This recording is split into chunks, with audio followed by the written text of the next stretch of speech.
یہ پیغمبر جو ہم وقتاً فوقتاً بھیجتے رہے ہیں، ان میں سے ہم نے بعض کو بعض پر فضیلت دی ہے۔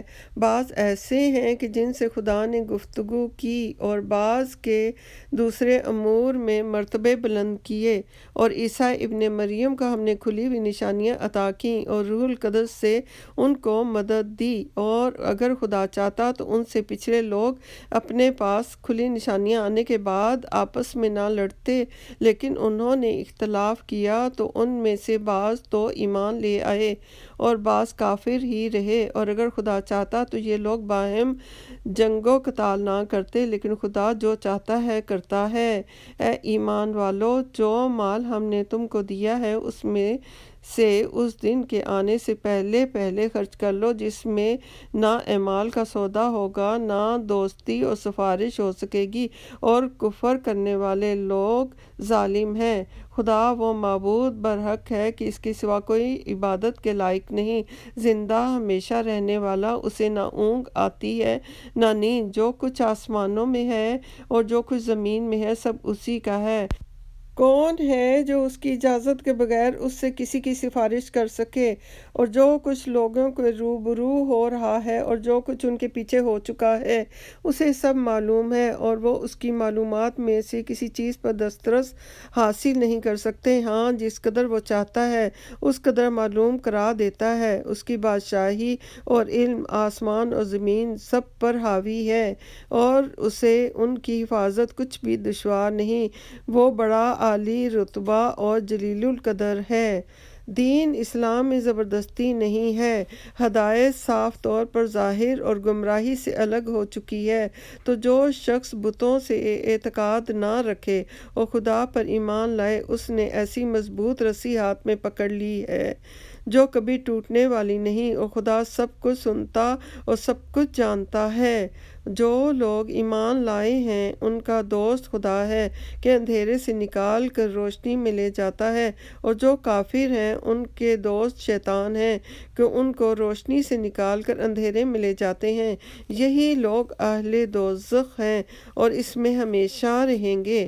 بھلا تم نے اس شخص کو نہیں دیکھا جو اس غرور کے سبب سے کہ خدا نے اس کو سلطنت بخشی تھی، ابراہیم علیہ السلام سے پروردگار کے بارے میں جھگڑنے لگا؟ جب ابراہیم علیہ السلام نے کہا کہ میرا پروردگار تو وہ ہے کہ جو جلاتا ہے اور مارتا ہے، وہ بولا کہ جلا اور مار تو میں بھی سکتا ہوں۔ ابراہیم علیہ السلام نے کہا کہ خدا تو سورج کو مشرق سے نکالتا ہے، آپ اسے مغرب سے نکال دیجئے۔ یہ سن کر کافر حیران رہ گیا، اور خدا بے انصافوں کو ہدایت نہیں دیا کرتا۔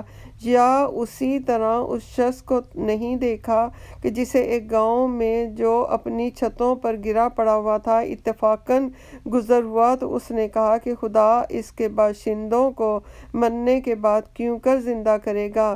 تو خدا نے اس کی روح قبض کر لی اور 100 برس تک اس کو مردہ رکھا۔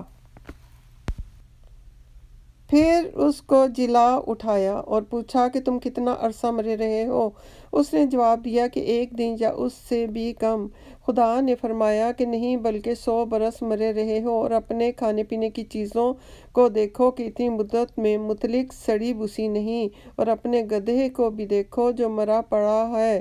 غرض ان باتوں سے یہ ہے کہ ہم تم کو لوگوں کے لیے اپنی قدرت کی نشانی بنائیں۔ اور ہاں، گدھے کی ہڈیوں کو دیکھو کہ ہم ان کو کیوں کر جوڑ دیتے ہیں اور ان پر کس طرح گوشت پوست چڑھائے دیتے ہیں۔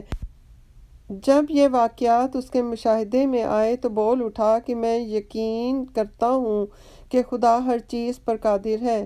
اور جب حضرت ابراہیم علیہ السلام نے خدا سے کہا کہ اے پروردگار، مجھے دکھا کہ تو مردوں کو کیوں کر زندہ کرے گا؟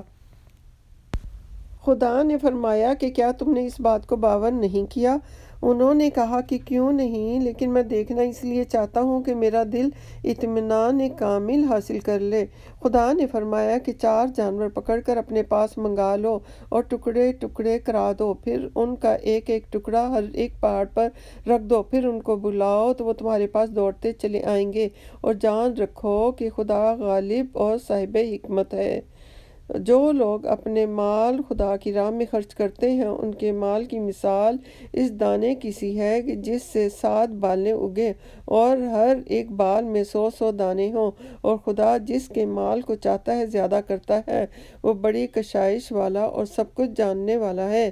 جو لوگ اپنے مال خدا کی راہ میں صرف کرتے ہیں پھر اس کے بعد نہ اس خرچ کا کسی پر احسان رکھتے ہیں نہ کسی کو تکلیف دیتے ہیں، ان کا صلہ ان کے پروردگار کے پاس تیار ہے، اور قیامت کے روز نہ ان کو کچھ خوف ہوگا اور نہ وہ غمگین ہوں گے۔